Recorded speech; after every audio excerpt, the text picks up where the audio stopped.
tout le monde, mesdames, messieurs, chers amis.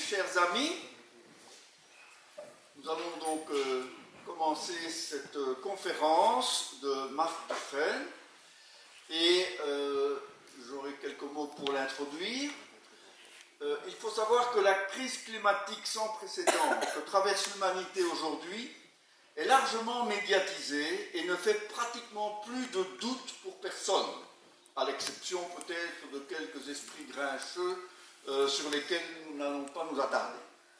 Une crise aussi dramatique que la crise climatique se joue en parallèle et simultanément. Il s'agit de l'effondrement de la biodiversité partout sur la planète.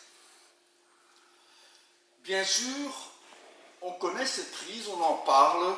Tout le monde a vu les images véritablement déchirantes d'orang-outans dans des espaces complètement ravagés, déboisés et qui sont destinés à l'huile de palme. Vous pensez aussi aux rhinocéros africains que l'on massacre et que l'on braconne pour les qualités aphrodisiaques de leurs cornes. On pense aussi à l'extinction de certaines espèces, des risques pour l'ours blanc, les baleines, etc. Mais c'est triste, tout le monde considère que c'est très triste, mais que c'est loin, et que c'est dramatique, mais que finalement ça ne nous concerne pas vraiment. L'impact de notre humanité sur l'environnement est tel que les scientifiques ont été contraints de créer une nouvelle ère géologique. Rien que pour nous. Après l'Holocène, nous voici donc dans l'Anthropocène, et cela depuis déjà quelques siècles. Dans son dernier ouvrage, Half Earth, ou une demi-planète, Our Planet Fight for Life, le combat de notre planète pour la vie, Edward Wilson, un célèbre entomologiste américain, dénonce une tendance de certains qu'il nomme et qu'il appelle les enthousiastes de l'Anthropocène.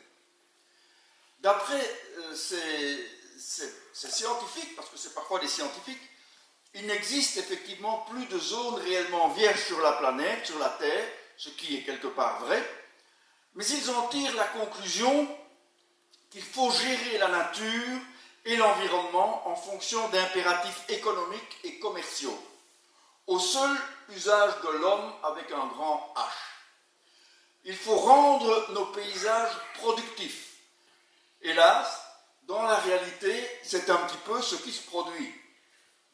Ces enthousiastes de l'Anthropocène s'imaginent que l'on peut carrément se passer de la nature, qu'on peut se passer de la vie sauvage, et que notre technologie, alliée à l'infinie créativité de notre esprit, arrivera sans problème à préserver l'humanité sur une planète finalement débarrassée de toute vie sauvage. Quelle arrogance, quelle redoutable folie utopique.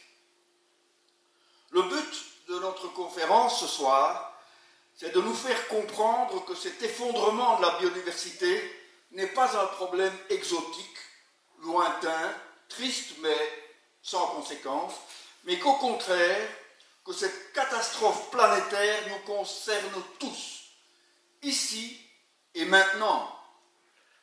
Encore, pour le prouver, fallait-il trouver un conférencier capable d'aborder un tel sujet.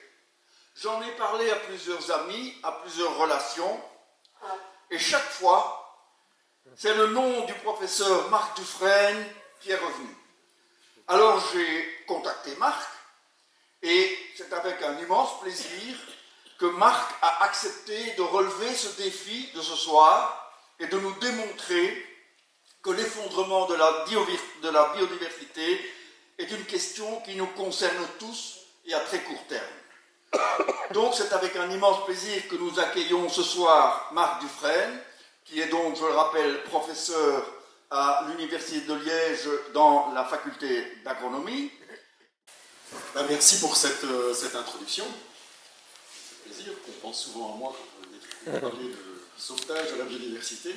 Ça a été effectivement mon activité principale depuis que je travaille, en fait, tant pour ma thèse de doctorat, où j'ai eu l'occasion de faire de nombreux inventaires dans toute la Wallonie d'insectes extrêmement intéressants qu'on appelle les carabides, comme les pierres carabides, dans tous les milieux naturels intéressants. Ensuite, j'ai eu la chance de travailler à la région Wallonne, en tout cas de participer à des projets tels que le portail biodiversité, de travailler sur des inventaires biologiques, de participer à Natura 2000, participer et lancer des différents projets LIFE, notamment ici au plateau de Taille. Et après avoir travaillé très longtemps ainsi à défendre la biodiversité sur des valeurs existentielles, valeurs patrimoniales, ben, je me suis un peu épuisé, même si je suis résistant, et je me suis dit que finalement, qui est capable d'entendre encore ce type de discours il n'y a pas moyen de finalement faire un peu la même chose, mais en travaillant sur une autre approche de la biodiversité, une approche beaucoup plus utilitaire, mais qui est parfaitement assumée. Elle peut être problématique, mais c'est comme quand on essaye, quand on prend une voiture, a priori, c'est fait pour se déplacer, c'est pas fait pour tuer les gens. On a donc des permis de conduire pour essayer d'éviter de tuer les gens. C'est la même chose avec ces approches utilitaires, on va identifier les méthodes, les limites des méthodes que l'on va pouvoir utiliser. Et donc, depuis 5 ans, je travaille maintenant à Jean-Bleu Agrobiotech, où j'enseigne cette matière-là aux étudiants sur ces approches vraiment utilitaires de la biodiversité, mais vous verrez que je fais le lien avec des approches beaucoup plus patrimoniales très rapidement.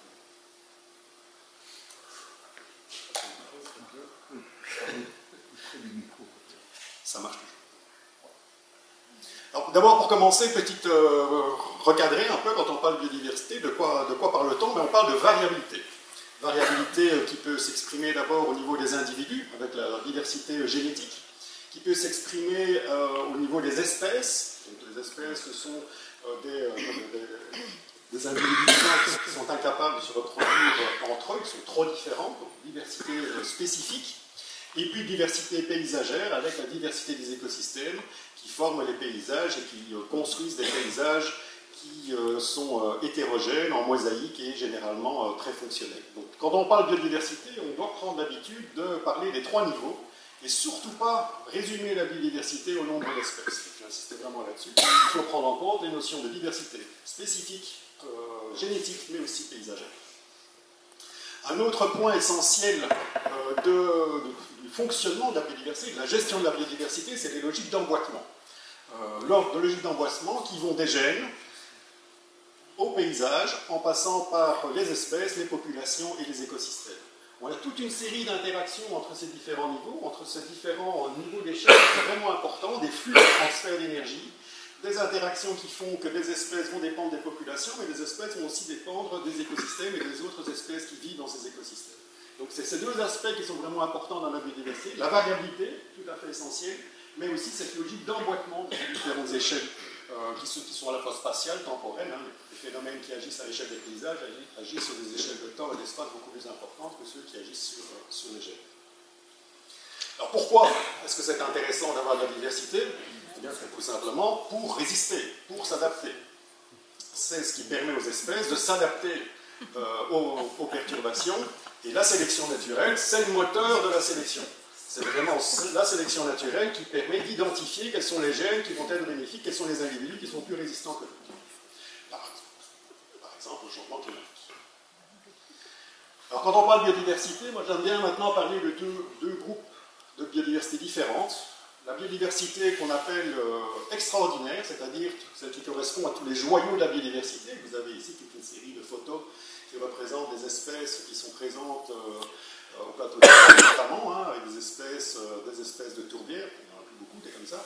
Il y en a encore, des pelouses calcaires, tritons crêtés, des pelouses calcaires ici, des aulnaies, des gritals, ici les prairies pauvres d'Elsenborn. Donc ce sont tous des joyaux de la biodiversité, des milieux extrêmement rares qui sont caractérisés par des espèces relativement exigeantes et qui, du coup, comme les milieux sont rares, ils sont rares aussi. Quand on fait les bilans de ces groupes d'espèces, des différents groupes d'espèces au niveau de leur évolution, ce qu'on observe de manière assez claire, c'est que plus les espèces sont exigeantes, plus elles sont généralement menacées. On a une grande proportion d'espèces menacées en Wallonie. On a environ un tiers d'espèces qui sont menacées. on en a perdu 9% et dans 25 à 30% d'espèces qui sont considérées comme menacées d'extinction, qui peuvent disparaître un jour ou l'autre, à une échéance relativement brève, une 15 à 20 ans, de Wallonie. Je ne vais pas trop m'attarder sur ces chiffres, hein, plus c'est rouge, plus c'est mauvais, hein, vous avez compris la logique graphique.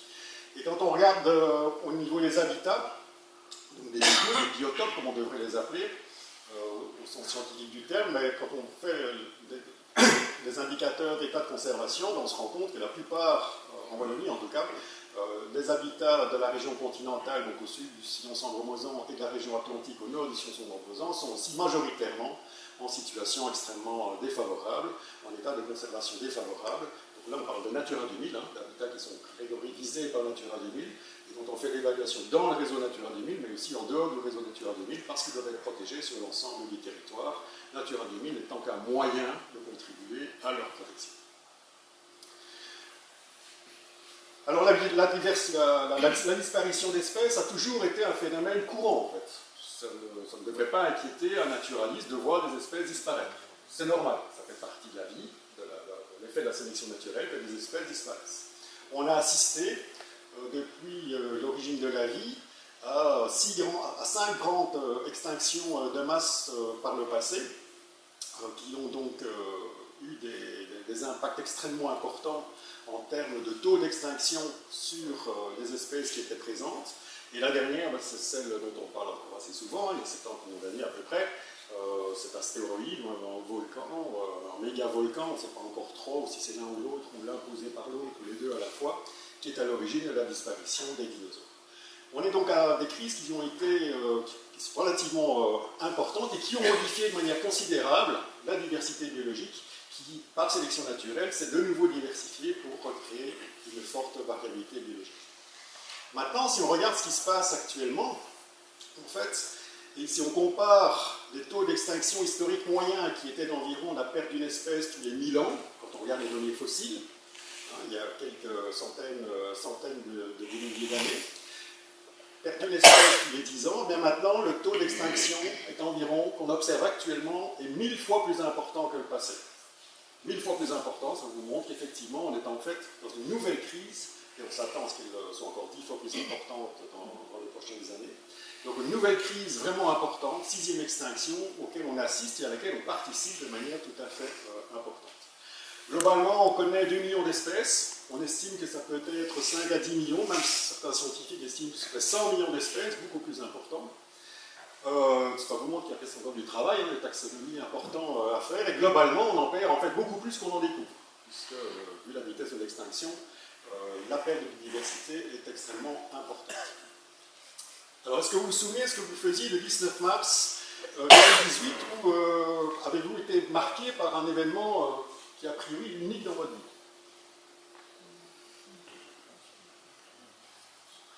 Je ne fais pas la police, hein, donc, vous ne vous souvenez pas? Non? Pas cette date pour un naturaliste, a priori, ça doit être une date très, très importante, parce que c'est la seule fois que c'est arrivé depuis quelques centaines d'années qu'on est sûr du jour où on a perdu une espèce. Un capital génétique a complètement disparu ce jour-là. Donc c'est un rhinocéros blanc mâle du Nord, une sous-espèce du Nord, dernier mâle qui a disparu ce jour-là. De toute façon, il était élevé dans un parc de moins de 45 ans. Quel impact ça a eu sur votre vie? Vous vous en souvenez même pas. On ne peut pas dire que ça n'a pas dû vous impacter beaucoup. On est bien d'accord. D'autres espèces ont disparu depuis que l'homme est relativement actif sur la Terre et explore notamment les différents continents. Le dodo, le grand pingouin, enfin il y en a des centaines. Hein. Il y a des pages Wikipédia dédiées aux différents groupes qui vous donnent la liste des espèces disparues depuis 300 ans. Et toutes ces espèces qui ont disparu n'ont pas influencé l'humanité, que ce soit clair. Toute personne de l'île Maurice regrette le dodo, mais le dodo existe toujours. Il est toujours sur les timbres, il est sur les t-shirts, c'est devenu un instrument de commerce. La lieu qui existe encore, mais on ne peut plus le voir. Et ça reste un produit commercial intéressant, mais il a disparu. C'est la même chose pour d'autres espèces qui peuvent être souvent des vertébrés, qui sont bien documentés, beaucoup moins Pour les invertébrés, pour les plantes, on a aussi pas mal d'informations grâce aux herbiers qui permettent de montrer des disparitions parfois récentes. Ici, c'est une espèce violette qu'on retrouvait en France et qui a maintenant complètement disparu. Si on remonte encore un peu plus loin, lorsque l'homme de Cro-Magnon a commencé à coloniser la planète de manière importante, on a aussi des preuves de plus en plus de son rôle dans l'extinction d'un grand nombre d'espèces. Alors, en rouge, vous avez ici le nombre de genres, les numéros, vous voyez, pour les différents groupes ici, c'est le nombre de genres qui ont disparu, et plus le mammifère ou le vertébré est de couleur bleue, ben, ce sont sans doute des facteurs climatiques, plus ce sont des couleurs rouges, plus ce sont des facteurs dus à l'homme. Donc ici, vous voyez qu'effectivement, en Australie, l'arrivée de l'homme il y a une dizaine de milliers d'années a provoqué la disparition d'un grand nombre de genres de marsupiaux. Ça a été le cas aussi un peu plus longtemps avant en Amérique du Nord et en Amérique du Sud, bien que là on commence à avoir des éléments climatiques, notamment en Europe, où on suppose que c'est le climat qui a aussi pas mal joué. Et donc déjà, homme et climat étaient actifs ensemble quelque part pour modifier la composition biologique des communautés animales de la planète. Et si on regarde effectivement ce que dessinaient nos ancêtres, par exemple dans la grotte Chauvet, ben vous avez des lions des cavernes, il y avait des rhinocéros, il y avait des grands cerfs, il y avait des ours, enfin il y avait des tas d'animaux qui ont complètement disparu depuis et dont la disparition est liée à l'activité humaine en partie. Donc c'est un phénomène ancien, la disparition et l'activité de l'homme sur la biodiversité est ancien, mais elle est de plus en plus importante. Alors les espèces rares disparaissent, quel impact sur l'humanité? Ben, par définition, peu. Pourquoi? Ben, parce qu'elles sont rares. Donc elles ont peu d'impact sur l'humanité. Et donc finalement, on pourrait imaginer que toutes ces espèces qui sont parfois jolies, pour lesquelles on fait des campagnes de protection relativement importantes, mais comme elles ne servent à rien, ben, on ne peut pas le faire. Donc, il serait mieux de s'intéresser aux bousiers, par exemple. Les bousiers, c'est beaucoup plus important, sinon on serait couvert de... Quand tout ça devait de la peine, puisque ça a été le cas en Australie, et dans les années 60, il a fallu une intervention importante, une importation importante de scarabées européens pour arriver à aider les Australiens à se débarrasser des gousses de vache que les bousiers australiens n'arrivaient pas à dégrader parce qu'ils étaient habitués aux marsupiaux. Alors, ces espèces disparaissent, c'est vrai, elles ne servent à rien, nous ne sommes pas impactés, mais est-ce que finalement elles ne donnent pas un signal d'alarme auquel on devrait faire attention? C'est un peu la logique du message que je vais essayer de vous apporter. Pourquoi est-ce qu'on devrait y faire attention? En fait, si ces espèces disparaissent, ces espèces rares disparaissent, mais il y en a d'autres aussi qui disparaissent, qui sont moins rares, ou qu'on voit moins. On voit moins leur disparition. On est moins conscient qu'elles disparaissent, et pourtant elles jouent parfois des rôles tout à fait importants. Et c'est ce qu'on appelle la biodiversité ordinaire, donc la biodiversité du quotidien, celle des paysages que vous pouvez voir en Ardenne ici, c'est Frahan, ici, prix de Rochehaut, c'est aussi une vallée pas très loin d'ici. En Ardenne, mélange de prairies, des cultures dans le Brabant wallon, mais tous ces milieux ordinaires, communs, sans grand intérêt naturaliste particulier, c'est aussi une biodiversité qui est tout à fait importante, y compris en ville, avec les zones périurbaines, on a des zones qui jouent des rôles tout à fait importants pour l'humanité. Et la biodiversité ordinaire, en fait, elle assure ce qu'on va appeler les services écosystémiques. Elle joue, elle produit toute une série de services qui sont vraiment importants, qui sont produits par les écosystèmes et la biodiversité à travers des structures écologiques, des populations d'espèces, des relations entre espèces, des processus entre espèces, qui vont générer un certain nombre de fonctions. Et ces fonctions, quand elles sont utilisées par l'homme, on les appelle services. Et ces fonctions vont générer un certain nombre de bénéfices, et ces bénéfices vont permettre d'assurer un certain nombre de valeurs, qui peuvent être économiques ou non économiques. Les valeurs sociales, notamment, sont aussi importantes dans nos décisions que des valeurs économiques. C'est un peu la logique de cette interprétation utilitaire de la biodiversité, c'est d'interpréter les fonctions qui peuvent être réalisées par les écosystèmes et la biodiversité en termes de services pour identifier des bénéfices. Alors on va un peu voir comment ça fonctionne. Le point principal pour assurer la fonction, les différentes fonctions essentielles qui sont le cycle du carbone, le cycle de l'eau et le cycle des nutriments, c'est le sol. Et trop souvent, on a complètement oublié qu'un sol, c'est une usine vivante dans laquelle une très grande quantité de biodiversité très active.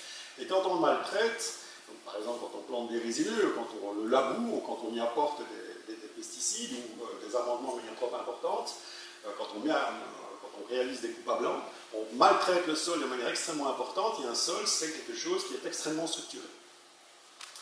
C'est structuré, pourquoi? Parce que les racines, pour aller chercher les éléments minéraux dont elles ont besoin pour survivre, elles ont besoin d'un épiderme qu'on appelle des mycorhizes, qui sont des champignons particuliers.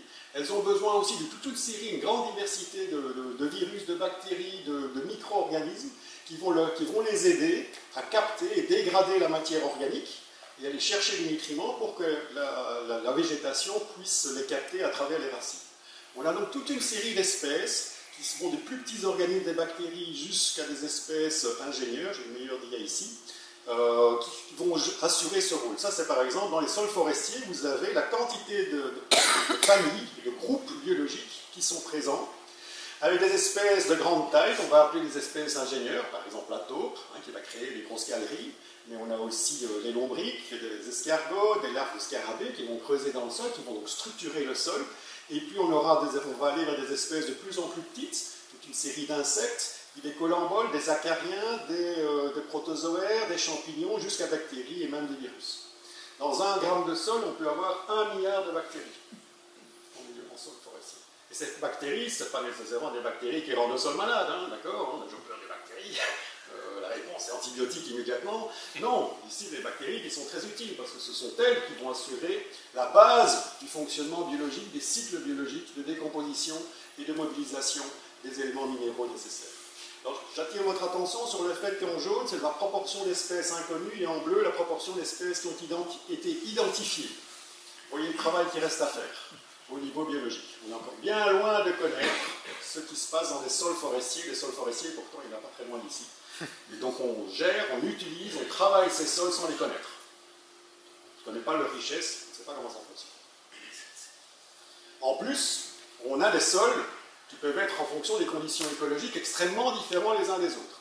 Des sols relativement structurés, avec toute une série de couches de matière organique qui sont vraiment importantes pour le fonctionnement du sol, et des sols beaucoup plus simples, de l'autre côté, avec juste une seule fine couche organique et un contact minéral. Et en fonction de l'acidité, en fonction des conditions d'humidité, on aura des groupes biologiques extrêmement différents qui vont être actifs. Donc on a une grande diversité des sols, grande diversité de biocénoses, avec des potentiels évidemment différents. On ne fera pas pousser a priori n'importe quelle culture ou n'importe quelle production sur ce type de sol par rapport à ce type de sol. Et ça aussi, on l'a beaucoup trop oublié. En agriculture, en sylviculture, on a tendance à simplifier les paysages pour y faire partout la même chose.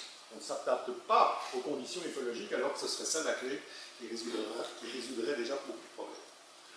Alors cette biodiversité ordinaire qui vit dans les sols, elle assure toute une série de fonctions. Il y a 3 cycles essentiels, le cycle du carbone, le cycle de l'eau et le cycle des nutriments, qui vont permettre à toute la biodiversité forestière, par exemple ici, de vivre, de se développer. La végétation d'abord qui va pousser, et puis les animaux vont manger, les espèces herbivores vont manger cette végétation, ils vont être mangés par des carnivores. On a toute une chaîne alimentaire qui peut se mettre en place. La matière organique va retomber sur le sol, elle va être minéralisée, elle va être dégradée. La végétation produit de l'oxygène, en tout cas la journée, et donc elle capte l'eau des pluies, elle évapotranspire, donc on a une transpiration relativement importante, elle permet l'infiltration dans les sols. Donc toute cette végétation assure, et tous les organismes associés assurent des rôles qui sont tout à fait importants pour le cycle du carbone, le cycle de l'eau et le cycle des nutriments. S'il n'y avait pas de biodiversité, ces sols seraient stériles, ils seraient sur la Lune. Alors comment est-ce qu'on va essayer de comprendre les différents services? Généralement, on répartit ces services en 3 grands groupes. On va d'abord identifier ce qu'on appelle les services de production. Production de nourriture, production de fibres, de matériaux, d'eau, potable ou non potable, et production d'énergie. Je vais revenir de toute façon sur ces différents éléments par la suite. Ensuite, on a tout ce qui est les éléments de régulation. L'impact sur le climat local, régional, mondial, le contrôle des événements extrêmes, inondations, érosion, l'amélioration de la qualité de l'environnement avec ce que la végétation et la biodiversité peut avoir pour réduire la pollution des sols, pollution de l'eau, pollution de l'air, et puis tous les processus de régulation biologique, le contrôle biologique, la pollinisation, le transport des terres. Et puis on a aussi la biodiversité assure toute une série de services culturels qui sont vraiment importants. Je suppose que quand vous avez acheté votre maison ici dans le coin, et si vous habitez dans le coin, c'est que vous cherchez un environnement particulier, esthétiquement intéressant, a priori vert, donc couvert de biodiversité. C'est dans ces espaces-là qu'on va aussi privilégier certains types d'activités de tourisme et de loisirs, et puis le contact avec la nature, une source d'éducation, information vraiment importante, et puis les valeurs patrimoniales qui peuvent s'exercer. Mais pour que ces trois types de services puissent se mettre en place, on a besoin des fonctions écologiques que j'ai expliquées auparavant, on a besoin de la biodiversité pour que ça fonctionne. Si on n'a pas cette biodiversité, on n'a pas ces services. En Wallonie, donc, il y a un serveur web, vous pouvez les consulter, dans lequel on a fait une typologie de ces différents services. Au total, ici, je vous présente juste une typologie de synthèse, mais au total, on a identifié 60 services, on essaye de faire cette comptabilité maintenant pour bien démontrer l'importance de la biodiversité. Alors, les services de production, il y a tout ce qui est nourriture, que ce soit les céréales, les animaux aquatiques ou la chasse. Il y a les matériaux avec le bois, les fibres, la paille ou les résidus animaux. L'énergie, qui peut être dérivée du lisier, du colza, du bois, et de différents éléments produits par les animaux. Et puis l'eau, les eaux de surface ou les eaux de source, qui peuvent, donc les aquifères, qui peuvent servir soit à l'eau potable, soit à refroidir nos centrales. La principale utilisation de nos cours d'eau en Wallonie, 80% de l'eau qui est utilisée en Wallonie, c'est pour refroidir les centrales nucléaires wallonnes, et aussi en partie pour irriguer, mais nous sommes très peu concernés par ces enjeux-là en Wallonie. Ça, c'est les services de production. Services de régulation, les services de régulation climatique, a priori, le processus de photosynthèse, c'est la captation du carbone qui est dans l'atmosphère pour le mettre sous forme de sucre et donc faire des fibres. Et donc c'est comme ça que les forêts poussent, c'est qu'on a un stockage de matière dans les forêts. On a aussi un impact sur le climat régional, à travers la présence de haies dans un paysage, la présence de forêts dans une région, conduit à beaucoup plus de pluie généralement, et maintenant de plus en plus les villes tendent à se verdir pour évapotranspirer, transpirer et respirer de manière beaucoup plus agréable pour les habitants. Contrôle des pollutions, la simple installation d'une bande ici par exemple entre la culture et le cours d'eau permet de réguler déjà les problèmes d'érosion, mais en plus les problèmes d'arrivée des pesticides dans les fonds des cours d'eau, donc une amélioration de la qualité de l'eau, et on l'utilisation du lagunage, ceux qui connaissent le processus, s'il n'y avait pas de biodiversité, pas moyen de réguler la qualité de l'eau avec ce type de processus. C'est bien la biodiversité, les bactéries, les plantes qui assurent l'amélioration de la qualité de l'eau. Contre les événements extrêmes, l'inondation, les problèmes de glissement de terrain, et puis aussi, c'est l'inverse ici, c'est l'étiage, garder un niveau d'eau suffisant. Parce que ça, d'abord pour nos centrales, c'est important, c'est ce qui s'est passé au Japon il y a quelques années, c'est un manque d'eau, ça pourrait arriver chez nous si on avait des cours d'eau, une période de sécheresse relativement importante, s'il n'y a plus d'eau dans la Meuse, comment nos centrales se refroidissent. On ne va pas l'apporter, on a l'apporter en camion, ça va être un peu compliqué. Donc on a besoin de maintenir des niveaux d'eau suffisants dans nos cours d'eau wallons, et donc d'avoir une couverture forestière relativement importante, notamment à ce niveau-là.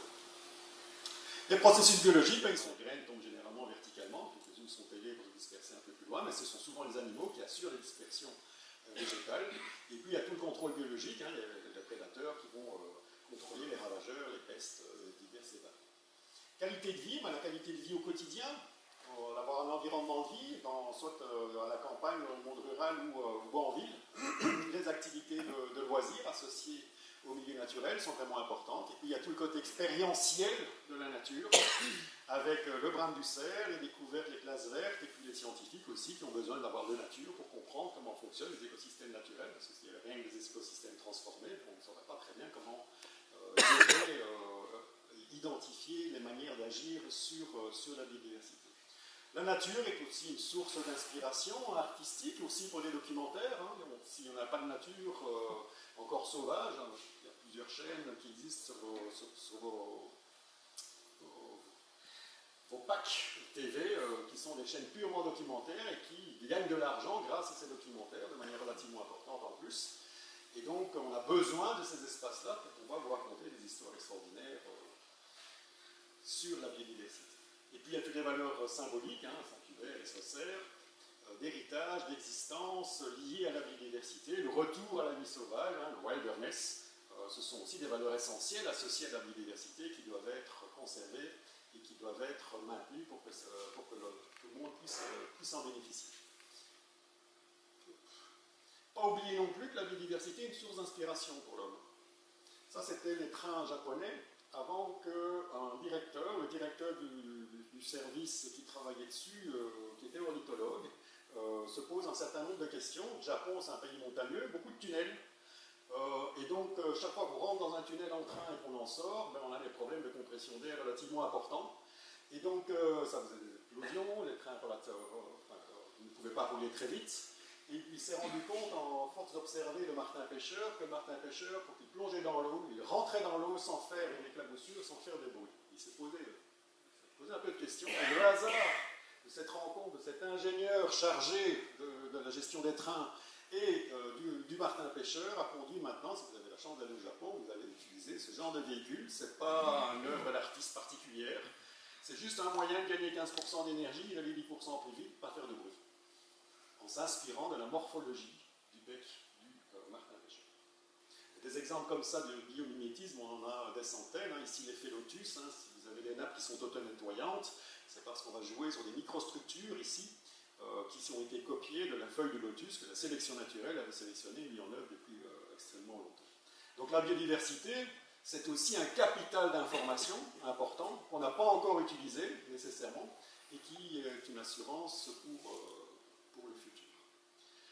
Alors si on reprend ces trois niveaux de typologie, avec les services de production, les services de régulation et les services culturels, ce qui est intéressant en fait dans cette analyse, c'est qu'en fait on se rend compte que d'un côté on a des intérêts qui sont plutôt individuels, liés à des producteurs qui vont vouloir produire, des produits qui sont liés à un marché, c'est le marché qui va décider ce qu'on produit finalement. Et puis les intérêts plutôt collectifs, où là on va plutôt s'intéresser à la manière de produire. Donc là on est plus dans une logique de quantité, ici c'est plus une logique de qualité, de manière de production. Ici, cette balance entre des intérêts plus collectifs et des intérêts individuels est vraiment intéressante parce que finalement, c'est ça qui va permettre de gérer les enjeux pour l'ensemble de la société de manière collective dans l'intérêt de tout le monde, pas uniquement des producteurs, mais aussi des intérêts de l'ensemble de la société. Donc, clairement, si la biodiversité dépend de nous, pour la biodiversité extraordinaire, nous dépendons d'elle de manière extrêmement importante. J'espère vous avoir un peu éclairé ou compris là-dessus si c'était nécessaire. Par contre, cette biodiversité ordinaire est extrêmement menacée. Elle l'est même plus que la biodiversité extraordinaire. À cause de l'impact des modes de production, perte de carbone dans les sols, les nitrates, les pesticides dans l'eau. On a aussi l'impact sur la sécurité des biens et des personnes, avec tous les problèmes d'érosion, de coulées boueuses, et les problèmes de plus en plus prégnants de cancer liés à l'utilisation des pesticides, les pressions qu'on met sur les glyphosates par exemple pour l'instant. On a aussi, pour parler de problèmes locaux, si je parlais relativement locaux, des problèmes assez importants de plantation d'épicéas sur des sols qui sont beaucoup trop sensibles, c'est-à-dire incapables en fait d'assurer la production, et qui génèrent toute une série de problèmes, des creusements ici, ravinements dans les fonds de vallée, des ici forêts alluviales où il n'y a plus de sol, alors que la forêt alluviale est censée stocker les sédiments, les alluvions, c'est son nom. Ici, dans ces plantations résineuses, on n'a pas de végétation au sol, et donc la moindre inondation, tout le sol part et va se retrouver beaucoup plus bas, avec des problèmes de sédimentation dans les fonds et les cours d'eau. La logique de la coupe à blanc, assez répandue en Ardennes, souvent dans les résineux, mais aussi parfois dans les feuillus, cause toute une série de problèmes, avec notamment des problèmes d'érosion et d'image aussi. C'est l'entrée de la roche, descente de Beaussin de la Roche, entrée du parc naturel des Deux-Ourtes, avec une zone où on voit l'œuvre du forestier qui a pris sa grande griffe, qui griffait le paysage pour être sûr d'exploiter. On n'exploite pas comme ça au XXIe siècle. On le faisait au XIXe peut-être, mais au XXIe siècle, on ne travaille plus comme ça. Enfin, je suis désolé de me fâcher un peu, mais il faut arrêter. Qu'est-ce qui se passe? La moindre goutte de pluie qui tombe, elle va suivre le chemin. Il va faire, il y a camping qui est d'ailleurs ici en dessous, été soumis à plusieurs problèmes. On a eu des grosses pluies à La Roche il y a quelques années, vraiment très denses. Heureusement, on n'en a pas eu sur ce versant-là, c'était sur de l'autre côté. Si c'était tombé sur ce versant-là, c'était une catastrophe. Il n'y a pas de raison de travailler comme ça sur des fortes pentes. On voit ça aux États-Unis, oui, dans les films. Hein, certains films sur. Mais alors, aller dans les Vosges, vous ne verrez jamais des choses pareilles. Dans les Vosges, les Vosges du Nord, en tout cas, ressemblent à l'Ardenne. Aller dans le Morvan, on ne voit pas des choses pareilles. C'est l'image de l'Ardenne qui est détruite par ce type d'exploitation. C'est facile, ça ne coûte pas cher, mais c'est un impact pour l'ensemble de la société. Il y a un individu qui a tiré son intérêt privé, individuellement, mais collectivement, un impact important, avec en plus un impact sur son type de sol, parce que maintenant, pour que la régénération repousse, le sol a disparu, le sol vivant, la partie vivante a disparu avec les pluies, et donc on se retrouve avec un sol minéral qui n'est plus arrosé suffisamment pour que la régénération puisse s'installer. Un problème important aussi pour le propriétaire. Et en bout de course, quand on est dans ce type de situation, on a ce problème de sédimentation. Alors, toutes ces boues qui coulent, elles vont bien quelque part, elles vont colmater les fonds des cours d'eau, et elles tuent les fonds des cours d'eau, parce que les fonds des cours d'eau ont besoin d'être aérés pour que la végétation et pour que les animaux puissent se développer.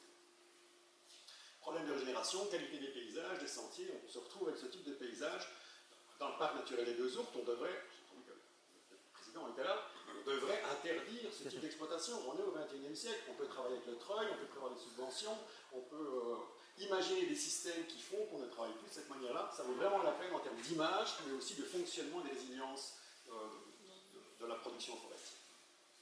Gestion de gibier, évidemment, c'est un problème d'actualité. Ici, ce sont les cervidés, avec c'est des photos prises sur le plateau détail. Ça, c'est Saint-Hubert, par contre. Ici, le plateau détail, mais on voit bien que quand on a des plantations qui se retrouvent mordues, arrachées de cette manière-là, bon, on a perdu tout le capital, de manière extrêmement importante. Et carrément, enfin, ça produira perte de manière totale.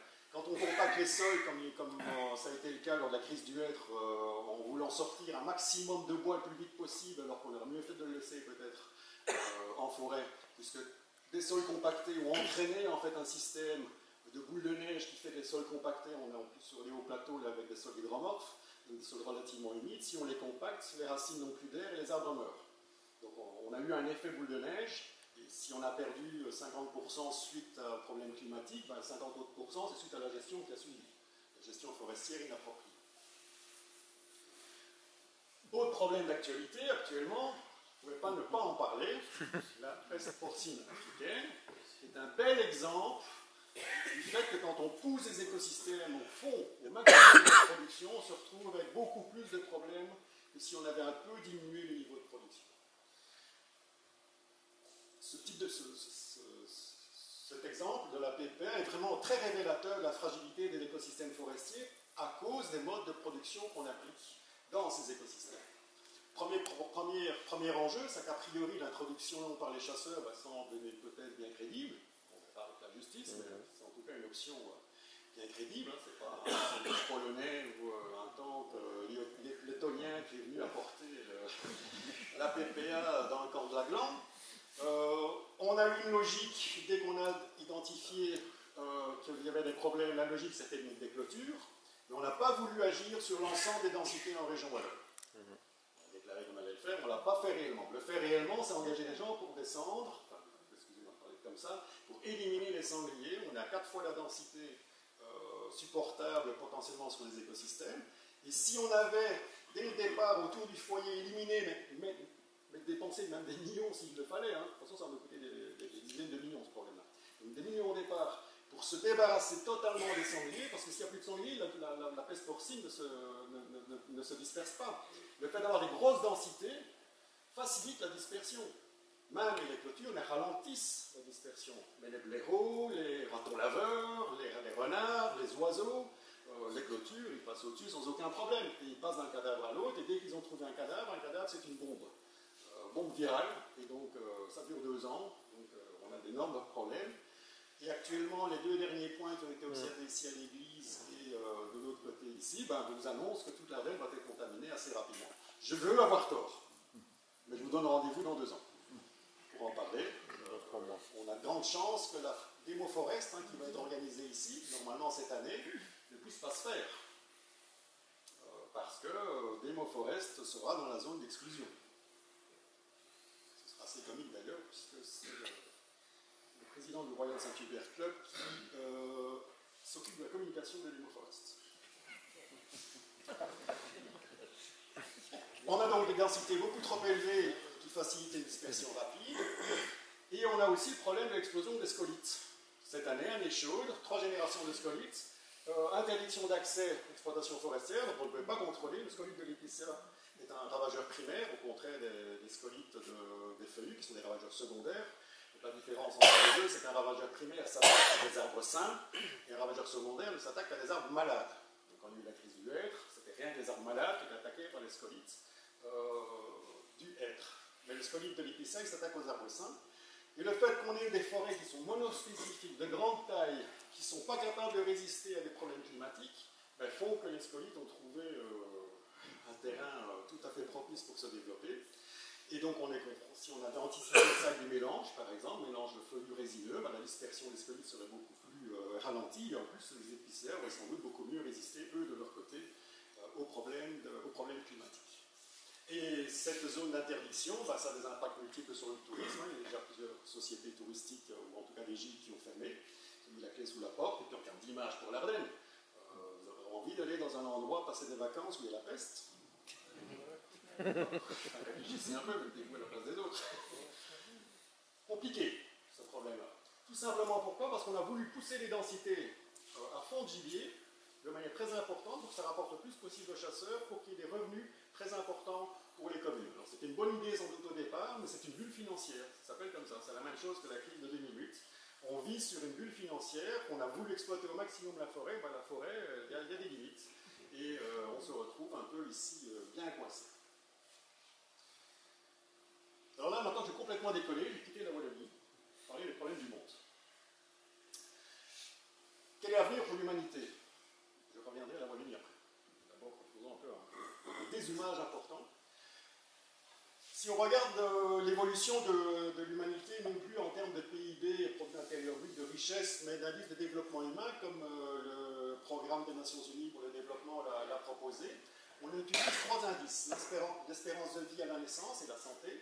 On combine ça avec un niveau d'éducation et puis un niveau de vie, quand même intervenir, le revenu, de manière logarithmique, dans l'évaluation. Et on se rend compte que globalement, on a un niveau de vie qui est relativement intéressant pour beaucoup de pays du monde. Il y a toujours l'Afrique, qui est toujours une source de problèmes importants, où les gens ne disposent pas d'une qualité de vie suffisante et importante, d'ailleurs les problèmes de migration, on ne peut pas rentrer là-dedans.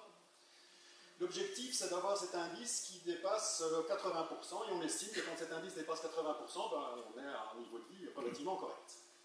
Et ce qu'on remarque, c'est qu'au cours du temps, ben, tous les niveaux de vie, vous voyez ici les pays de l'OCDE, il y a le monde partout, quelque part, non, il n'y a pas tous les pays du monde. Ben, donc l'OCDE, les pays les plus riches, ben, eux, ils progressent relativement bien, 80% est ici. Et les pays, donc les pays subsahariens, africains, sont ceux qui ont le plus, qui avancent le plus lentement, mais ils avancent quand même. Tous les pays, il y a même une amélioration globale du niveau de vie depuis 150 ans. Si on regarde maintenant comment va la planète, comment on consomme la planète de l'autre côté, et j'utilise ici, je ne vais pas trop détailler la logique, mais l'empreinte écologique que l'on a sur la planète, donc la manière dont on consomme les ressources de la planète. On estime qu'on a déjà dépensé de manière assez importante la limite qu'il n'aurait pas fallu dépasser, c'est la limite ici noire. Et la planète, donc cet indice d'empreinte écologique combine différents facteurs: la quantité de carbone que l'on produit, la quantité de cultures, de prairies, de forêts et de surfaces aquatiques dont on a besoin pour nous nourrir, d'accord, et nous protéger, nous aider à construire. Et puis la dernière partie, c'est les zones qui sont simplement construites, qui sont donc a priori imperméabilisées. 55% de l'empreinte, c'est quand même le carbone, donc ça veut dire que c'est nos modes de consommation qui expliquent cette empreinte écologique qui est relativement importante et qui dépasse la limite. Alors à votre avis, où se trouve la Belgique? Et tous les pays du monde, où se trouve la Belgique? Plutôt par là? Non, non. À gauche pour qui? Dans le top 10. Par ici? Oui. Ouais. Là? Oui. Là? Ouais, là. Là, oui. Les États-Unis sont là. Il y a pire que les États-Unis. Ah oui, il y a les pays arabes. Les Émirats arabes, ça c'est la totale là. La Belgique, on est 5e. On est juste derrière les États-Unis, au 6e. Juste là. Hein, j'ai fait un petit zoom. Vous avez le zoom ici des pays qui sont les plus, l'empreinte écologique la plus importante. La Belgique, on mobilise environ 7 hectares, on traduit l'empreinte écologique en termes d'hectares qu'on a besoin pour vivre. Chaque Belge a besoin de 7 hectares. Par rapport aux Européens, c'est 5 hectares. La Wallonie, c'est 5 hectares aussi. En Flandre, on a plus de 9 hectares. Hein, donc, amis flamands, s'il y en a dans la salle, C'est les cochons. un peu le boulot pour essayer de diminuer leur empreinte écologique. Alors, pourquoi je parle de ça? C'est parce qu'on peut regarder aussi, cette dia. Donc, cette dia représente les pays en fonction de leur débit ou de leur crédit écologique. Et donc, plus c'est rouge, plus on a un crédit, on a un débit, ça veut dire qu'on a une empreinte forte. Et plus on est gros, plus ça veut dire qu'on a une empreinte de plus en plus importante. Et donc ici, pour une fois, la Belgique, on la voit sur cette carte. Visible, hein, on est là. Alors, quelles sont les solutions? Alors, ce genre de message, ça m'énerve. C'est épouvantablement déresponsabilisant. En plus, ça me coûte une fortune. La priorité, c'est pas de connaître l'origine de la vie dans l'univers. C'est pas de savoir s'il y a des planètes habitables à des milliards de kilomètres ou inaccessibles. Et pourtant, ça me coûte une fortune en termes de recherche scientifique. Hein. La Wallonie paye... les Wallons sont les Européens qui contribuent le plus à la recherche spatiale. Je veux bien, mais c'est peut-être pas la priorité du moment. On a d'autres priorités d'ici 20 à 30 ans. Ça nous coûte des millions et ça nous déresponsabilise d'imaginer qu'on puisse y avoir des planètes habitables un peu plus loin. Et donc, quel est l'avenir de l'humanité? On va comparer l'impact que l'on a sur l'empreinte écologique et l'indice de développement humain. Puisque l'indice de développement humain fonctionne bien, on a cette logique du paradoxe environnemental, en fait. L'idée, c'est qu'a priori, on devrait tous se retrouver ici. Tous les pays du monde devraient se trouver là, avec un indice de développement humain élevé et une empreinte qui ne dépasse pas ce que la planète est capable de supporter. Donc, vous avez évidemment compris qu'on ne va pas être là. On est dans cette logique-là. Donc, avec des pays qui avancent, l'indice de développement humain progresse, mais l'empreinte écologique progresse aussi. La Belgique est là. Et donc, on est vraiment dans une logique où plus l'humanité va mieux, moins la planète va bien. C'est ce qu'on appelle ce paradoxe environnemental, de manière assez nette et assez évidente. Et donc ça, c'est problématique, enfin, c'est potentiellement assez problématique, puisque ça veut dire qu'il y a un moment où ça risque de craquer. On a dépassé les limites, on continue à les dépasser, si on ne change pas nos modes de consommation, ça peut être assez important. On a un découplage. Et Harry a parlé de la technologie qui allait trouver des solutions. Maintenant, il y a quand même de plus en plus de scientifiques qui ont bien compris que ce découplage technologique, on pourrait utiliser la technologie, mais ce sera la technologie basée sur la biodiversité. On est obligé, parce que la technologie, c'est pas rien des machines, c'est pas rien des produits chimiques. Ça peut être aussi une technologie enrichie, basée, biobasée, qui travaille sur la biodiversité. Et c'est là-dessus, notamment dans ma faculté, on travaille de manière de plus en plus importante. On va finir par oublier le labour, finir par oublier le glyphosate et les autres produits associés, pour travailler sur des processus écologiques qui vont remplacer ces processus chimiques et énergétiques. Tu as parlé d'Anthropocène, c'est vraiment une nouvelle ère dans laquelle on est après l'Holocène. Les discussions scientifiques, c'était de savoir à partir de quand est-ce que débute cet Anthropocène. Est-ce qu'on fait ça remonter à l'origine de l'homme de Cro-Magnon, par exemple? Est-ce qu'on le fait remonter à l'origine au début de la révolution industrielle? Et finalement, en analysant toute une série d'indicateurs, des indicateurs socio-économiques et des indicateurs d'état de la planète, on voit toujours cette logique de courbe qui monte de manière accélérée. Et cette accélération, c'est les années 50. Donc, ça n'a pas encore été officiel. La proposition du groupe de travail, c'est de fixer le début de l'Anthropocène, donc une vraie ère géologique faite par l'homme, où l'homme modifie, on retrouve, ça veut dire dans les couches géologiques, la trace de l'homme. On va fixer ça sans doute au début des années 50. Les chercheurs ont beaucoup travaillé du coup sur les frontières qu'il ne fallait pas dépasser. Et ici, il y a 9 frontières qui sont identifiées: le changement climatique, des pollutions, l'ozone dans l'atmosphère, des aérosols dans l'atmosphère, l'acidification des océans, les flux flux biochimiques d'azote et de phosphore, hein, qui sont tout à fait importants pour produire, et qui ont aussi un impact important sur les écosystèmes, l'utilisation de l'eau, les changements d'occupation du sol et la biodiversité. La biodiversité en tant que diversité d'espèces ou diversité fonctionnelle, c'est-à-dire qu'il y a la biodiversité qui assure différents rôles. Et donc plus on sera vers l'extérieur, plus on passera dans la couleur rouge, plus ça veut dire qu'on a dépassé ces frontières. Alors ce sont des travaux qui sont reconnus au niveau international, j'insiste là-dessus, ce n'est pas des rigolos, les gens qui travaillent là-dessus, ce sont vraiment des spécialistes, qui travaillent avec des groupes de spécialistes, qui travaillent en grappe de chercheurs pour produire des informations. Et leur bilan, c'est qu'il y a 4 frontières qui sont dépassées, et la plus importante, c'est la biodiversité. Ce n'est pas le climat. Le climat, c'est la 4e des priorités des frontières dépassées. C'est d'abord la biodiversité, ensuite c'est la pollution liée à l'azote et au phosphore. Alors l'azote, c'est pas encore trop grave parce qu'il se lessive assez facilement. Le phosphore, c'est beaucoup plus grave parce que lui ne se lessive pas. Il reste dans les sols et il les pollue de manière extrêmement durable. On a l'occupation du sol, les changements d'occupation du sol, et le climat qui arrive seulement comme problème. Mais on se retrouve avec une communauté scientifique qui est très active. Hein, les communautés des scientifiques qui travaillent sur les climats sont un peu les mêmes qui travaillent sur les planètes d'ailleurs.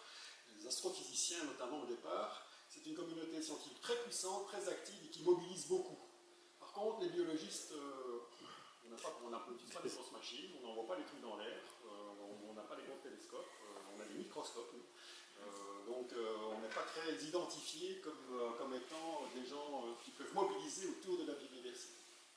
Il n'empêche que quand on regarde l'évolution du territoire, ici je vous mets un petit zoom, vous pouvez voir vous-même, hein, vous pouvez aller voir timelapse sur Google, vous pouvez voir zoomer sur un endroit et voir comment ça évolue dans le temps. C'est une année à chaque fois, ce n'est pas des dizaines d'années, c'est une année à chaque fois. Et la diminution, ça c'est 10 km pour vous donner un peu la taille. La seule chose qui n'a pas été détruite, ben, c'est un parc et puis c'est une zone beaucoup trop humide qui reste. Alors l'intérêt de Google, c'est qu'on peut en plus aller voir les photos, à quoi ça ressemble maintenant.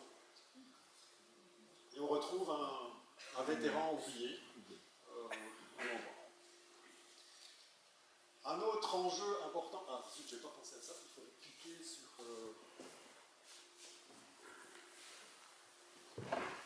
J'ai l'impression que j'écran, je crois pas.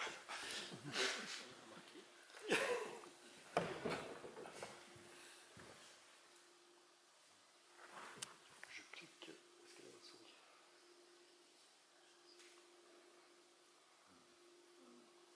Vous allez rester ici. Vous avez une animation qui vous montre l'évolution du dioxyde de carbone et du monoxyde de carbone à partir du mois de janvier. Comment ça se passe dans l'hémisphère nord et l'hémisphère sud. Alors on n'a pas mesuré, c'est un ordinateur, un énorme ordinateur qui a calculé ça d'après ce que les chercheurs connaissent. Là, on est en février. Ben, voici à quoi ça ressemble pour l'instant. Michel Dumond, je ne vais pas trop commenter, hein, je vous laisse regarder. Alors ça devient un peu plus rouge, de plus en plus rouge. Et ce qui est surtout impressionnant, c'est de voir que tout ce qui se fait à un endroit peut impacter les populations à très longue distance. Vous comprenez pourquoi on a des déficits, on a des augmentations de température extrêmement importantes dans l'Arctique, hein, beaucoup plus importantes que chez nous. Vous voyez la quantité de rouge. Ici, on est au mois de mai.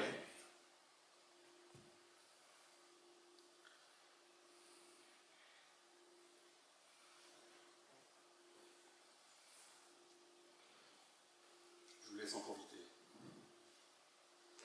Et qu'est-ce qui se passe? Au mois de juin, tout le monde est en vacances, on ne produit plus, on ne se déplace plus. Il fait chaud. La végétation qui capte. Il fait beaucoup plus chaud, moi, Non, ça se dissout. c'est le forestier qui donne la bonne réponse. C'est la végétation qui prend le relais. Donc la balance se fait entre la biodiversité, la balance du carbone. C'est pour ça que le changement climatique et la biodiversité sont extrêmement associés. C'est que la balance du carbone se fait soit qu'il est dans l'atmosphère, soit qu'il est dans la végétation ou dans les océans. Ça joue un peu. Le problème, c'est qu'actuellement, la végétation n'arrive pas à capter suffisamment le carbone parce qu'on en produit beaucoup plus. Et c'est pour ça qu'on a des augmentations régulières de quantité de carbone progressivement. Mais cette animation vous montre de manière assez claire cette balance et ce lien qu'il y a entre l'un et l'autre.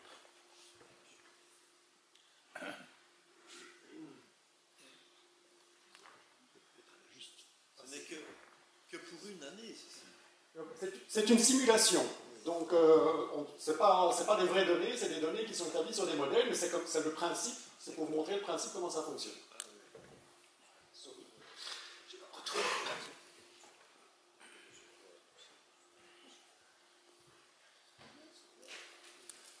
Alors l'impact, donc ça c'est le climat. Vous avez vu la relation avec la biodiversité, hein, assez évidente, c'est assez démonstratif. Et puis l'impact sur la biodiversité, ben, quand on regarde l'impact en termes de liste rouge, donc les listes d'espèces qui sont menacées, on a ici toute une série de listes qui ont été produites assez récemment et qui sont des listes complètes, c'est-à-dire qu'on a analysé toutes les espèces disponibles des différents groupes biologiques, dont on arrive à des taux d'espèces menacées extrêmement importantes, les oiseaux, les amphibiens ou les mammifères. On a des taux plus importants ici, mais les listes ici ne sont pas complètes, et les chercheurs ont l'habitude de travailler sur des espèces qui sont plutôt menacées que des espèces communes, et donc c'est pour ça que les proportions sont un peu plus, il faut être très honnête là-dessus, les proportions sont un peu plus élevées. Mais globalement, on estime que 30% des espèces qui ont été analysées, il y en a quand même 80 000, sont en situation extrêmement menacée. Donc on perd des espèces. Ensuite, quand on regarde les abondances, on se rend compte aussi qu'on perd des quantités d'individus pour chacune des espèces. À l'échelle globale, c'est assez important, c'est 28%. Dans l'hémisphère nord, ça a tendance à monter, c'est une diminution beaucoup plus importante dans le sud. Mais globalement, on a une diminution avec cet indice de planète vivante d'environ 30%. Quand on regarde aussi ce qu'on mange, on se rend compte qu'en fait, 30%, donc que 90% des calories que l'humanité utilise ne dépendent que de 30 espèces végétales. C'est extrêmement peu, c'était beaucoup plus avant. Ici, on a un diagramme qui montre, il y a un siècle, ce que vendait un magasin de graines aux États-Unis. Donc pratiquement 3879 variétés, et des grandes quantités de variétés pour les différentes espèces, variétés qui est adaptées à des conditions écologiques locales particulières, des goûts particuliers. Et puis voici ce qu'il en reste en 1983. Évidemment, on a inventé d'autres variétés. Hein, on a pratiquement 7100 nouvelles variétés de plantes ont été identifiées, ont été recréées, mais elles se basent sur le même gène de départ en fait. Le pool génétique de départ, c'est de petites variations, donc on a très peu de variations biologiques au total. Et si on va... À votre avis, c'est quoi? Ce sont des pommes de terre, hein, 4000 variétés. Vous avez entendu la polémique entre la Colombie qui refusait les frites, qui voulait faire le boycott des frites belges, parce que les frites belges sont produites dans des conditions épouvantables, et les Colombiens ne sont plus capables de produire des frites, des patates, au même prix que les Européens. Ce qui est quand même aberrant, parce qu'en plus, il faut les transporter, les patates, jusque là-bas. Petit ainsi sur les dérives de notre monde qui fonctionnent actuellement. Et pour conserver la biodiversité, ben là, on crée des parcs, comme un parc naturel, mais des parcs pour sauver les patates et que les agriculteurs puissent garder les variétés de manière relativement importante. Troisième problème, pas mal d'espèces. Il y a eu Christophe Colomb, donc, qui a apporté beaucoup de problèmes, mais on a bénéficié de beaucoup de produits aussi. Ça a complètement modifié notre régime alimentaire, notamment. Et puis le quatrième problème, c'est celui des espèces maintenant vraiment invasives, qui nous causent un grand nombre de problèmes. 10 000 espèces exotiques en Europe, qui causent 12 milliards d'euros par an de problèmes. Donc la biodiversité peut être sympa, mais elle peut être aussi problématique quand on déstructure et qu'on les déplace de manière inconsidérée. Alors, pour comprendre l'impact que la biodiversité, que la destruction et la disparition des espèces peuvent avoir sur l'homme, ben, il faut essayer d'évaluer l'impact qu'elles peuvent avoir sur les fonctions. Par exemple, la production des biomasses. La production de biomasse, c'est la production végétale. On a deux hypothèses en science à ce niveau-là. L'hypothèse du portefeuille boursier qui est, si vous jouez un peu en bourse, vous savez que vous avez intérêt à mettre votre argent dans différents types, des obligations, des actions plus ou moins risquées, enfin de disperser le risque quelque part. Mais les écosystèmes, ils peuvent faire la même chose, ils peuvent le faire tout à fait au hasard. ici, où on imagine que les espèces se distribuent, assurent la fonction plus ou moins importante de manière au hasard, où en fait on a une hypothèse qui est sans doute celle qui est la plus existante actuellement, enfin la plus probable, c'est l'hypothèse de la résilience, où en fait on a plusieurs espèces qui assurent les mêmes rôles, et quand l'une disparaît, il y en a une autre qui prend le relais. Ça veut dire qu'on ne voit pas que la fonction est en train de s'effondrer, parce qu'il y a une autre espèce qui a pris le relais. Ici, on le verrait assez facilement, parce qu'il y aurait de moins en moins d'espèces, et la fonction va diminuer progressivement, de manière régulière. Par contre, ici, on est dans une logique où on ne voit pas la détection du problème. Et puis, quand on a perdu la dernière espèce, là, par contre, on tombe. Et on tombe de haut. C'est l'hypothèse que les scientifiques américains avaient fait dans les années 80, comparer la Terre en fait à un avion. Maintenant, on n'a plus regardé les avions Ryanair de la même manière à Charleroi. Je vous conseille de compter les rivets, parce que les rivets, c'est des espèces. Donc, on peut perdre un certain nombre de rivets dans un avion, c'est pas très grave. Le jour où on perd ce rivet qui compte, ça se passe mal. Alors, c'est un peu la logique, la collapsologie. On va vers le grand chaos. Je ne suis pas du tout adepte de cette approche-là, mais quand même, la logique de la PPA, la post-postérienne africaine, nous montre bien que dans certains cas, on n'en est pas loin de cette situation-là. On est en train de se casser la gueule. Alors, petit zoom sur, ici, les insectes disparaissaient. Parce que c'est une question d'actualité depuis l'année passée. Les scientifiques allemands ont étudié pendant 27 ans des populations d'insectes dans des réserves naturelles bien protégées. D'accord? Et en 30 ans, pratiquement, ils ont observé 75% de diminution de la biomasse, de la quantité, dans des milieux protégés.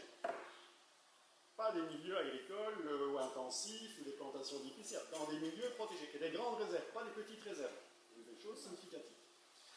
Et donc ça a vraiment secoué un peu la communauté scientifique sur le sujet, donc de plus en plus maintenant des chercheurs retournent dans leurs vieilles données. Moi j'aimerais bien qu'on finance un doctorant pour retourner sur mes données à moi, parce que j'ai fait ça il y a 30 ans, peut-être un inventaire biologique, ce serait assez curieux qu'on puisse les refaire, d'ailleurs.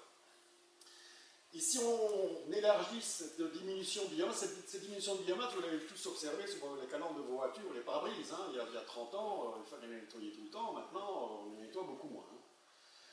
C'est assez évident. Alors, si on prend une famille d'insectes ou un groupe d'insectes particuliers, c'est tous ceux qui assurent la pollinisation. On a en fait 300 000 espèces végétales dans le monde qui dépendent de la pollinisation. Ça peut être fait par les insectes, mais aussi d'autres groupes animaux.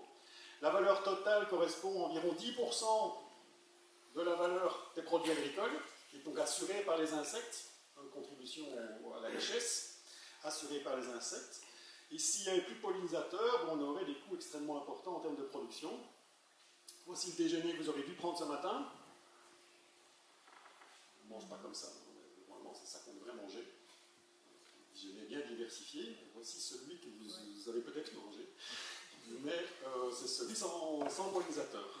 Il est beaucoup moins comique, beaucoup moins agréable. On a perdu les fruits, évidemment. On a perdu le lait, en tout cas pour certaines, la qualité du lait, en tout cas. On a perdu des grains, on a perdu le jus de fruits, on a perdu beaucoup de choses. Rayon de magasin avec des pollinisateurs, rayon de magasin sans pollinisateurs. C'est plus simple de faire ses courses. On peut toujours de choisir des légumes pour le souper, donc là au moins ça sera facile. Et donc si les insectes disparaissaient, on aurait un autre problème aussi. Parce que pour l'instant, on est dans une logique où l'agriculture dépend de pesticides, d'apports d'intrants et de dépenses énergétiques importantes, pour le labour notamment, beaucoup gros investissements. Et donc si on veut effectivement remplacer ces énergies liées au pétrole d'une manière ou d'une autre par du travail biologique, on a besoin des insectes, on a besoin de la biodiversité pour pouvoir le faire. Donc on doit retravailler la capacité des sols à le produire de manière relativement importante pour pouvoir le faire. La biodiversité n'est plus une ennemie, c'était le cas un peu dans la révolution verte, ça devient vraiment une alliée. C'est vers ça qu'on doit aller. Alors pourquoi ignore-t-on la biodiversité en Wallonie, que c'est si difficile d'en parler et à la protéger? Je vous montre un peu ce qui a fait l'actualité au Parlement wallon ces dernières années. On n'est pas au XIXe siècle, d'accord? On fait bien en 2016, 24 décembre en plus. Petit article, un nouveau projet de décret pour faciliter la destruction d'espèces accusées de causer des dégâts. Un peu plus tard, le MR, deux députés MR, actuellement membres du gouvernement wallon, voulaient introduire la tannerie au nom du patrimoine historique culturel. Et en février 2017, juste au même moment, il y a un projet de privatisation des forêts publiques qui était lancé. Heureusement, la mobilisation publique au Parlement wallon a bloqué l'initiative de certains à ce niveau-là. L'objectif, c'était vraiment d'arriver à investir en forêt pour en faire des forêts de production, parce que les forêts domaniales, c'est des communes, ça ne servent à rien.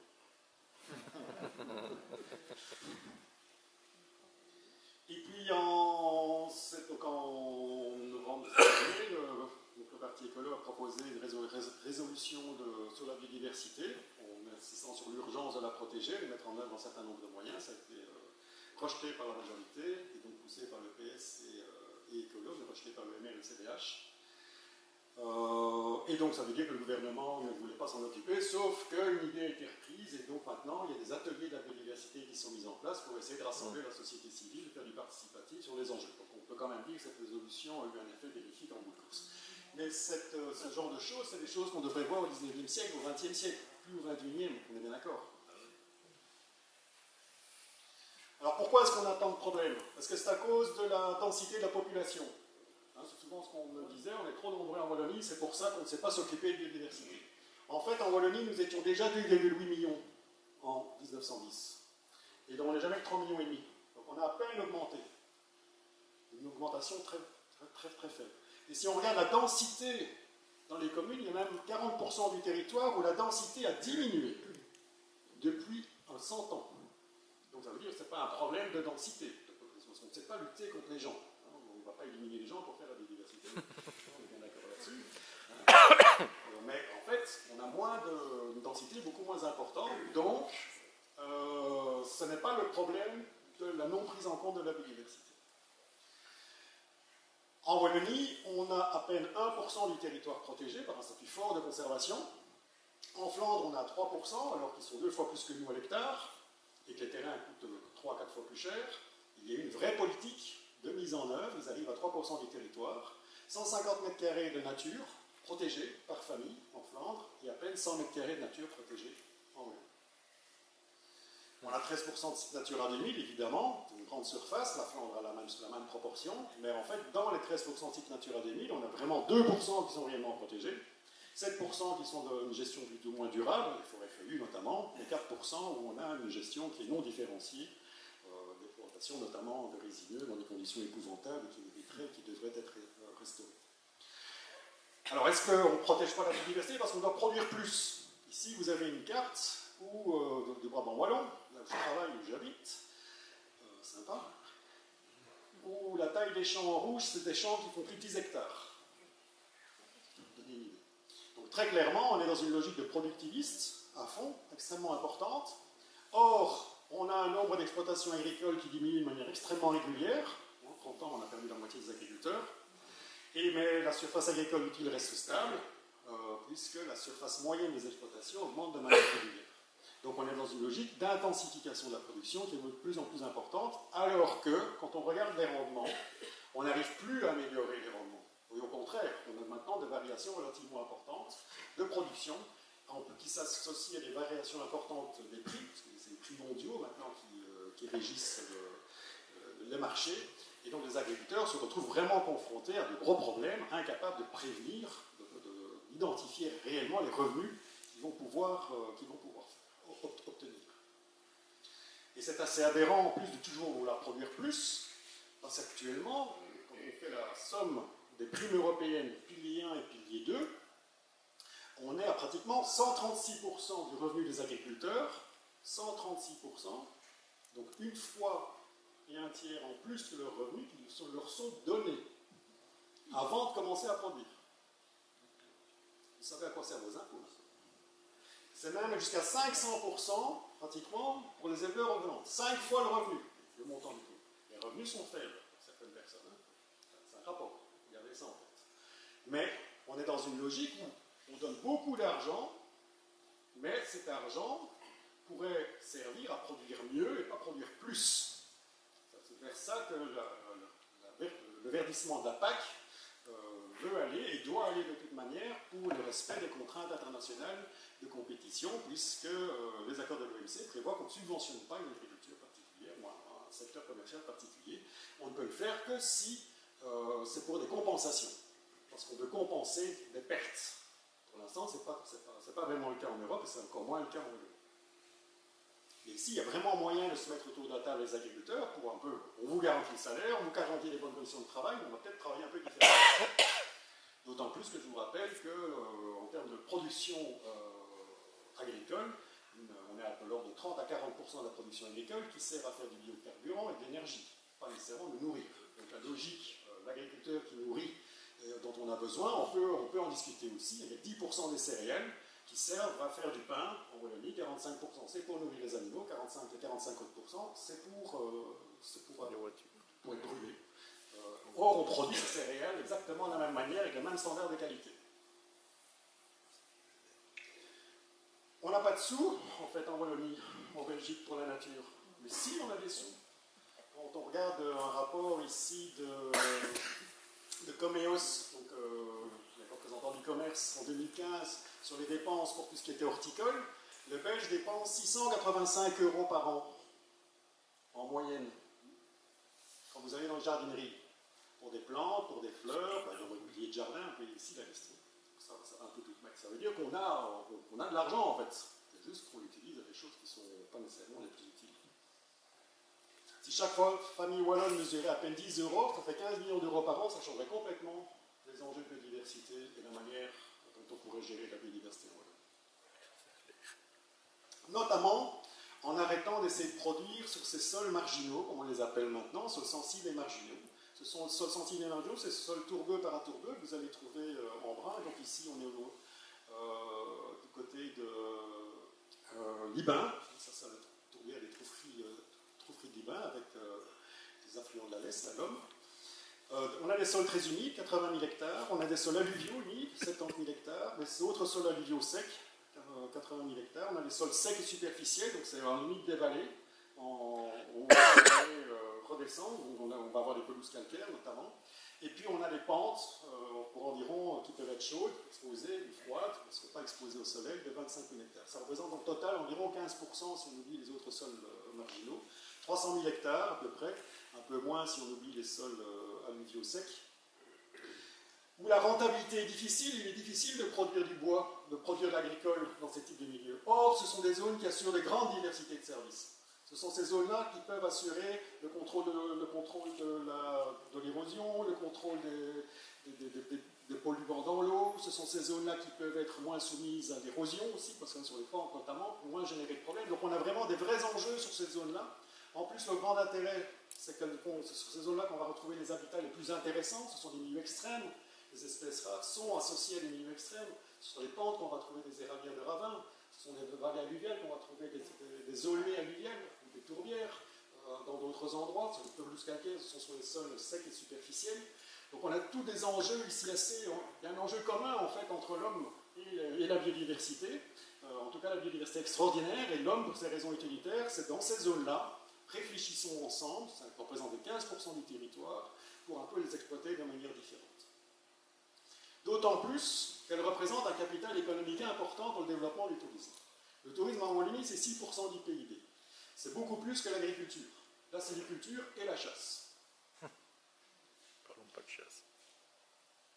30% des activités touristiques en Wallonie sont liées à des activités du pôle nature, comme on le dit. Il y a une vraie demande, une vraie attente pour développer ce pôle-là, des activités de randonnée, de découverte de la nature, de recherche de naturalité, d'émotion, d'enchantement. Il y a un vrai gisement pour un écotourisme, et pour ça, on doit transformer les paysages. Pourquoi? Parce qu'actuellement, on communique avec la marque Ardennes sur la notion de valeur de l'Ardenne notamment, cette notion de bien-être, avec une terre de quiétude, de sérénité, d'équilibre, de vitalité, une terre authentique, territoire empreint de naturalité, de pureté, porté sur la nature, l'écologie mêlant la simplicité et la fidélité, l'enchantement, lieu de rêve, de poésie, de romantisme, mais aussi de créativité. Vous vivez en Ardennes? Vous retrouvez votre Ardenne? Or, on a une très forte demande, les gens veulent plus de calme, préfèrent des circuits en boucle, des sentiers, des arbres de grande dimension, des forêts feuillues de nouveaux résineux, pas de coupe à blanc, des reliefs vallonnés, la présence d'un cours d'eau. On retrouve tous ces sols sensibles et marginaux dans lesquels on va pouvoir développer de la biodiversité de manière intéressante et en plus créer des paysages qui peuvent rapporter de l'argent si on développe un écotourisme intéressant et bien construit. Et en tout cas, si on travaille sur une meilleure résilience, en tout cas, de la production. Donc on est vraiment dans une balance entre biodiversité ordinaire et biodiversité extraordinaire. Globalement, la biodiversité extraordinaire, tout le monde s'en fout. D'accord ? On a oublié, hein, les espèces rares qui disparaissent, c'est pas très important. Par contre, la biodiversité ordinaire, on ferait bien de s'en occuper. Et très souvent, malheureusement, c'est occulté, voire ignoré. On devrait donc arriver à démontrer, révéler, capturer toutes ces valeurs de la biodiversité dans les processus de décision, pour essayer de réveiller les consciences et pour que les gens s'intéressent un peu plus à la biodiversité extraordinaire. Je vais accélérer parce que je prends un peu de retard. Et donc on est vraiment dans cette balance entre les intérêts individuels d'un côté et des intérêts collectifs de l'autre. Intérêts individuels, ce sont les services de production. Qu'est-ce qui fait qu'un producteur décide de faire prendre telle stratégie de production? C'est les prix, c'est le bénéfice qu'il va en tirer, c'est bien logique. D'accord? C'est légitime. C'est le marché qui va faire un bénéfice, qui va choisir une action particulière. Et la gouvernance, tout l'enjeu de la gouvernance, c'est justement d'aller contrôler les services de régulation, les services culturels, l'impact que ce mode de production va avoir sur l'environnement et sur les gens, pour, à travers des réglementations, labellisation, des aides spécifiques, réguler l'action du gestionnaire et trouver un équilibre entre les enjeux individuels et les enjeux beaucoup plus collectifs. Bien garder en tête que l'intérêt commun, ce n'est pas une somme d'intérêts individuels, hein, ça va plus loin que ça.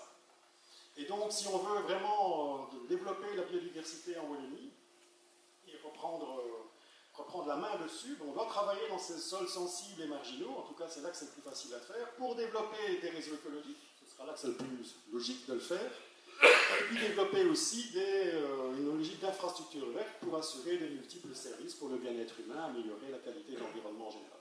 Et on a donc une très large compatibilité en fait entre les intérêts de l'homme et les intérêts de la biodiversité. Donc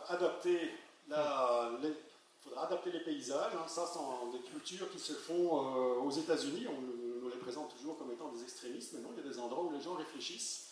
Donc c'est toutes des bandes, ils ont un relief et des sols extrêmement sensibles, ils ont trois cultures qui se succèdent dans le temps, et la largeur, c'est la largeur de la machine. Et chaque année on change. On n'a pas d'impact, pas d'érosion, moins d'impact, moins de facilité de dispersion de prédateurs, on a aussi des paysages assez intéressants. Donc là on a une vraie réflexion à l'échelle du paysage, qui a été réalisé par les agriculteurs pour assurer une production correcte, ne pas avoir d'impact sur ses voisins, et donc avoir cette logique de réflexion entre écosystèmes et sociosystèmes à travers les services qui sont réalisés. Alors c'est assez facile pour faire de la biodiversité, réserver un peu plus d'espace à la nature, laisser un peu plus d'espace au processus naturel dans les systèmes de production. L'idée, c'est pas d'arrêter complètement de produire, c'est juste diminuer le curseur un petit peu. Et du côté des sociosystèmes, là, il faut que tout le monde apprenne à redécouvrir la biodiversité, parce que les remembrements, les productions intensives, la production d'épicéas intensifs, n'a pas que simplifier les paysages, ça a aussi simplifié les esprits. On ne sait plus comment réellement faire dans des conditions, parce qu'on a essayé de tout transformer, on a oublié comment ça fonctionne. Donc là, on a encore beaucoup de travail. Travailler sur une logique de multi-performance plutôt que mono-performance, comme on l'a fait pendant des années. Et donc, j'arrive tout à la fin. La biodiversité, en fait, vous devez le voir comme un capital naturel, évidemment, mais aussi un capital de liberté et de choix futurs. Si tous les systèmes écologiques sont contraints, si tous les écosystèmes sont tellement contraints que nécessairement il n'y a plus qu'une seule direction dans laquelle on peut aller, on n'aura pas le choix. On va devoir subir les changements qui vont apparaître nécessairement, les catastrophes. C'est le cas de la PPA, c'est le cas d'escolite de l'épicéa pour l'instant. On est dans cette logique-là. On n'a pas le choix, on les subit. Si par contre on avait anticipé, on laissait un peu plus de liberté à la biodiversité de s'exprimer dans les processus de production, et là on pourrait choisir. Donc, biodiversité, pour moi, c'est liberté. Liberté de choix, en tout cas, dans le futur, c'est une association qui marche relativement bien. Et puis, rappeler aussi les rôles multiples pour réguler les changements climatiques. C'est à cause de la biodiversité qu'on a des problèmes de changement climatique. Les énergies fossiles, c'est d'origine, c'est la biodiversité, il y a 400, 500 millions d'années, c'est l'origine du pétrole, du gaz. c'est la biodiversité qui est à l'origine de nos problèmes actuels, mais c'est elle qui peut être aussi une partie de la solution. Vous l'avez vu avec la modélisation que je vous ai montrée.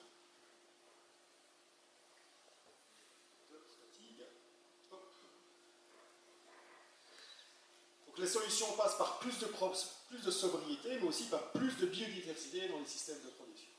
Donc c'est vraiment ça le message. Et la biodiversité, vous devez vraiment la voir comme étant une assurance vie, liberté pour le futur. Alors vous avez une grande chance de vivre dans cette région-ci. J'ai vu ce matin, comme je savais que je venais tard le soir, je me suis levé très tôt. Et cette photo que j'ai été faite à Beauchamp ce matin, donc c'est les rues Cendré. Vous avez une chance unique de vivre dans une région qui a un capital de biodiversité vraiment très important. Et donc profitez-en, utilisez-la au maximum, parce que c'est vraiment important pour vous de vous reconnecter par rapport à la nature et puis surtout de faire comprendre à tous ceux qui la gèrent qu'il est parfois important de la gérer un peu différemment. Je vous remercie.